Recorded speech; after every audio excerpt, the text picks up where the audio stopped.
Vaniyambadi bypass சாலையில் மழைநீர் கால்வாயில் விழுந்த பசுமாட்டை 1 மணி நேரம் போராடி தீயணைப்புத் துறையினர் உயிருடன் மீட்பு.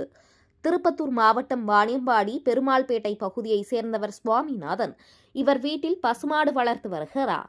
இவர் தன்னுடைய பசுமாட்டை மேய்ச்சலுக்காக விட்டு மாலை வீட்டிற்கு பிடித்து செல்வது வழக்கம்.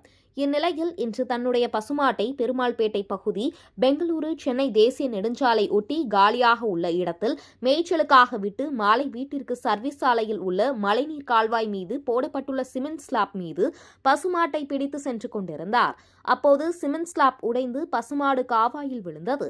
சம்பவம் குறித்து உடனடியாக தீயணைப்புத் துறையினருக்கு தகவல் தெரிவிக்கப்பட்டது.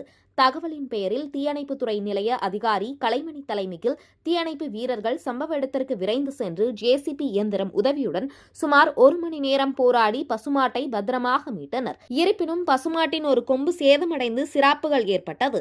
இச்சம்பவம் அப்பகுதியில் பெரும் பரபரப்பை ஏற்படுத்தியுள்ளது.